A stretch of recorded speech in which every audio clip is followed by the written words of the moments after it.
One place to search for meaning of this ritual is in the collection of myths, tales, and explicit beliefs which it supposedly enacts.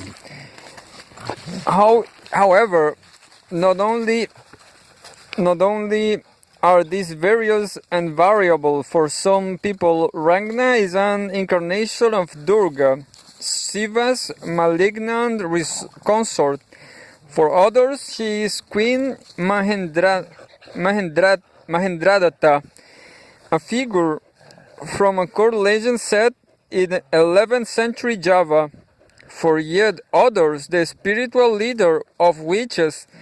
as the Brahma priest is the spiritual leader of men. Notions of who or what Barong is are equally diverse and even vaguer, but they seem to play only a secondary role in the Balinese perception of the drama. It is in the direct encounter with the two figures in the context of the actual performance that the villagers comes to know them as, for far as he is concerned, genuine realities. They are then not representations of anything but presences. And when the villagers go into trance, they become Nadi themselves, part of the realm in which those presences exist. To task, as I once did, a man who has been Rangda, whether he thinks she is real, is to leave oneself open to the suspicion of idiocy. The acceptance of authority that underlies the religious perspective that the ritual embodies thus flows from the enactment of the ritual itself, by inducing a set of moods and motivation and ethos, and defining an image of cosmic order and worldview by means of a single set of symbols. The performance makes the model for and model of aspects of religious belief mere transpositions of one another. Rangda evokes fear, as well as hatred, disgust, cruelty, horror, and though I have not been able to treat the sexual aspects of the performance here, lust. But she also depicts the fascination which the figure of the witch holds for the Balinese imagination can only be explained when it is recognized that the witch is not only a fear-inspiring figure, but that she is fear. Her hands, with their long menacing fingernails, do not clutch and claws at her victims, although children who play at being witches to curl their hands and such gestures. But the witch herself spread her arms with palms out and her finger flexes backward. In the gesture, the Balinese call kapar, a term which they apply to the sudden, startled reaction of a man who falls from a tree. Only when we see the witch as herself afraid, as well as frightening, it is possible to explain her appeal and the pathos which surrounds her as she dances, hairy, forbidding, tusked and alone, giving the occasional high, airy laugh.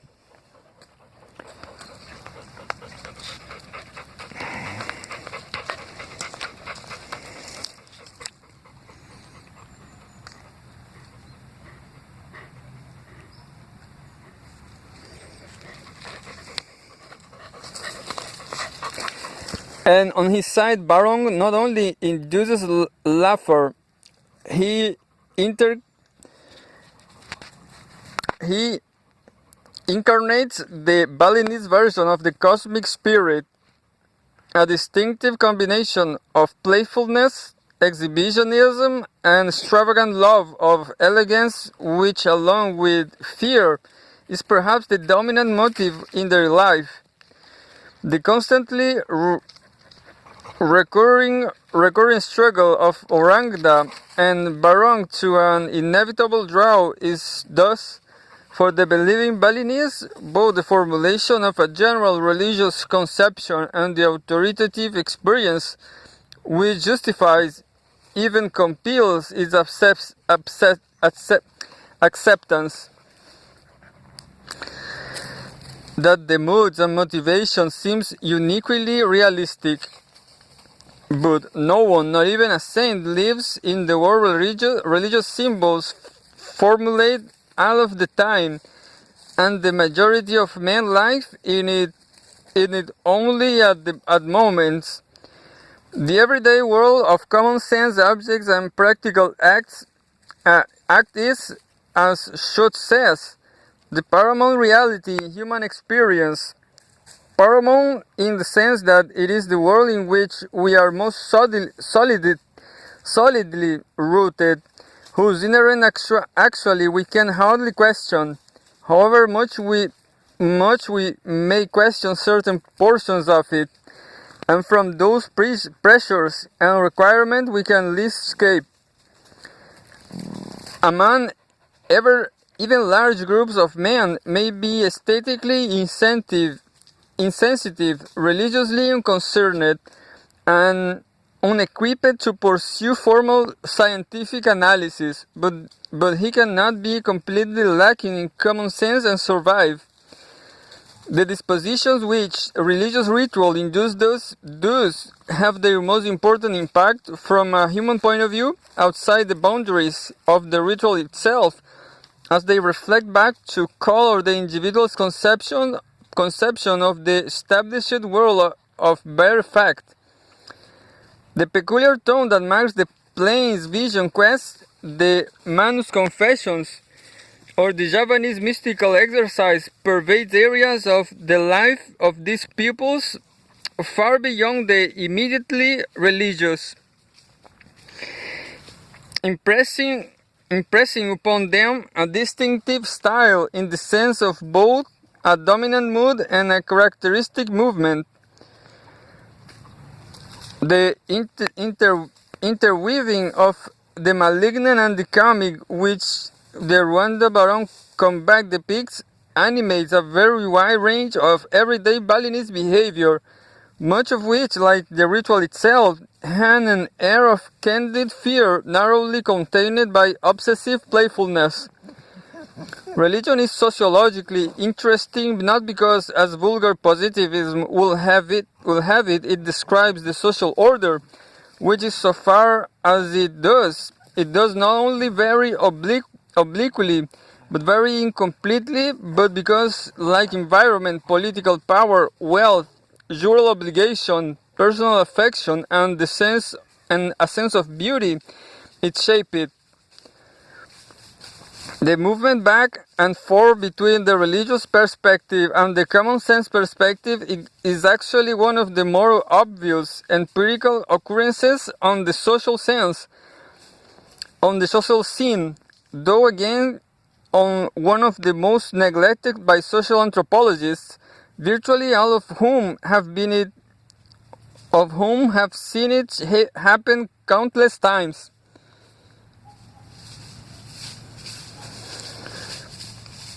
Religious belief has usually been presented as a homogeneous characteristic of an individual, like his place of residence, his occupational role, his kinship position, and so on. But religious belief is the midst of ritual, where it engulfs the total person, transporting him, so far as he is concerned, into another mode of existence, and religious beliefs as the pale, remembered reflections of what experience in the midst of everyday life are not precisely the same thing, and the failure to realize this has led to some confusion, most especially in connection with the so-called primitive mentality problem. Much of the difficulty between Levi-Bruhl and Malinowski on the nature of native native thought, for example, arises from a lack of full recognition of this distinction from where the French philosopher has concerned with the view of reality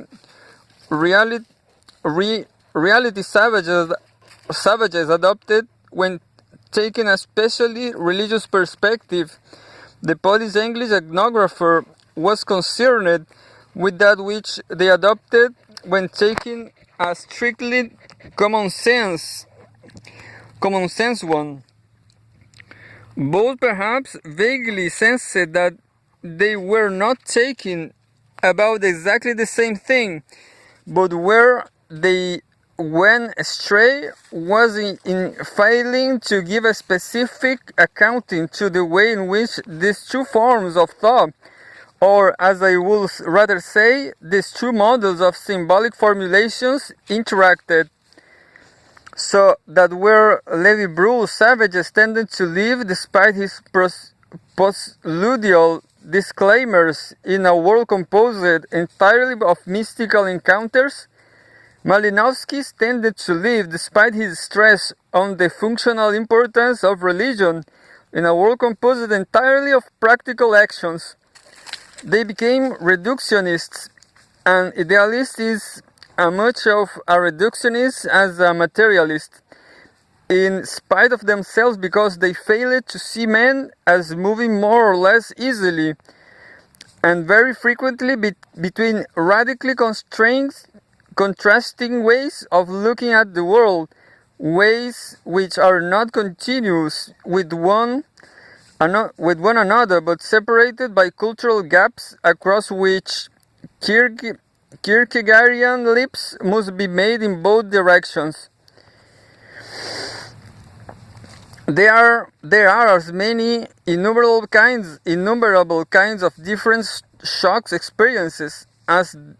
there are different finite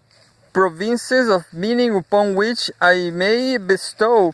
the accent of reality. Some instances are the shock of failing asleep, as the leap into the world of dreams,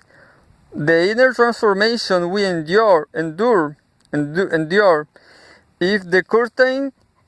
in the theatre rises as the transition to the world of the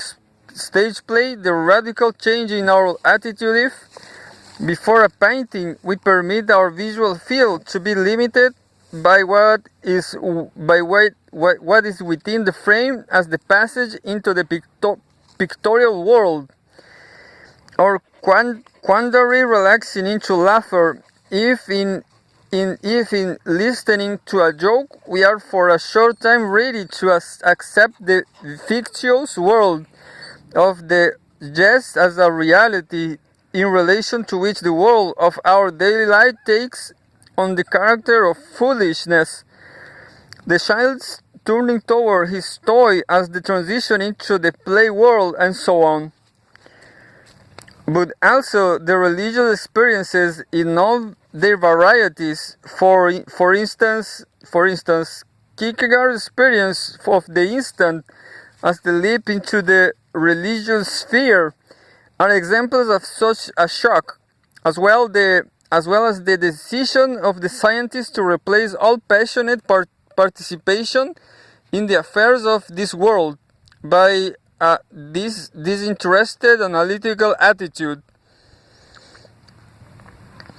The recognition and exploration of the qualitative difference, an empirical, not a transcendental difference between religion pure and religion applied, between an encounter with the supposedly really real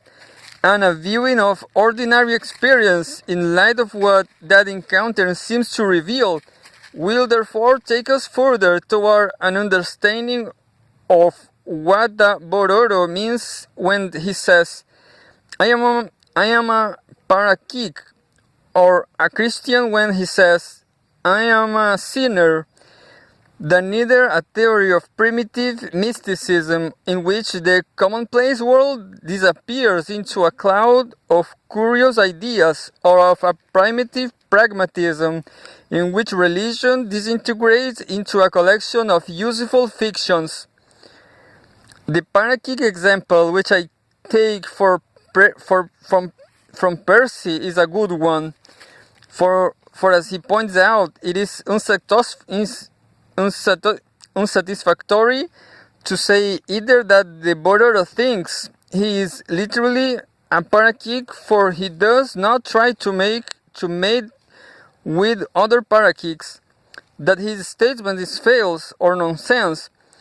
for clearly he is not offering, or at least not only offering, the sort of class membership argument which can be confirmed or refuted, as say,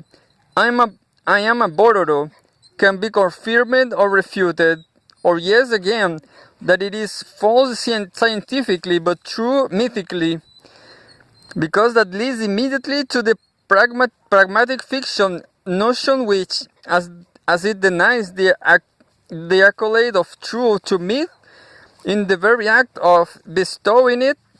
is internally self-contradictory. More coherently, it will seem to be necessary to see the sentence as having a different sense in the context of the finite province of meaning, which makes up the religion's perspective, and of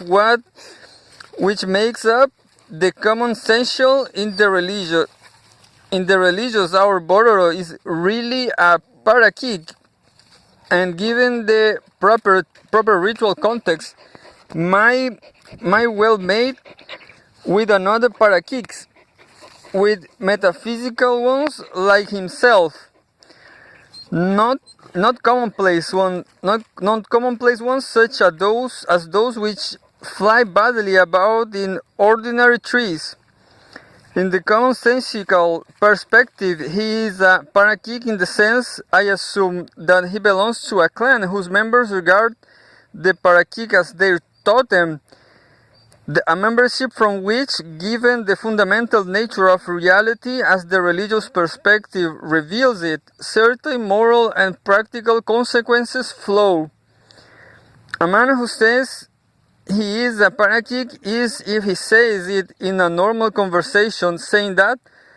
as myth and ritual demonstrate, he is true through his parakeetness, and that this religious fact has some crucial social implications. We parakeets must stick together, not marry one another, not eat mundane parakeets, and so on. For to do otherwise is to act against the grain of the whole universe. If is this placing of proximate acts is ultimate context that makes religion frequently, at least socially, so powerful. It alters often radically the whole landscape presented to common sense, alters it in such way that the moods and motivations induced by religious practice seems themselves supremely practical, the only sensible ones to adopt given the way these really are. Having ritually leapt, the image is perhaps a bit too athletic for the actual facts. Slipped might be more accurate. Into the framework of meaning which religious conceptions define, and the ritual ended, returned again to the common sense world, a man is, unless, as sometimes happened, the experience failed to register, changed. And as he is changed, so also is the common sense world, for it is now seen as but the partial form of a wider reality which corrects and completes it. But this correction and completion is not, as some students of comparative religions will have it, everywhere the same in content. The nature of the biased religion gives to ordinary lives varies with the religion involved, with the particular disposition inducted in the believer by the scientific conception of cosmic order he has come to accept. On the level of the great religions, organic distinctiveness is usually recognized, at times instead upon to the point of zealotry, but even as its simplest folk and tribal levels, where the individuality of religions, traditions has so often been dissolved into such designated types of as animism, animatism, totemism, shamanism, ancestor worship, and all the other insipid categories by means of which ethnographers of religion devitalize their data. The idiosyncratic character of how various groups of men behave because of what they believe they have experienced is clear. A tranquil Javanese will be no more at home in guilty riding manus that an activist crowd will be in passionless Java. And for all the witches and ritual clowns in the world, Rangda and Barong are not generalized but truly singular figurations of fear and gaiety. That men believe is as various as men they are, a proposition that holds with equal force when it is inverted.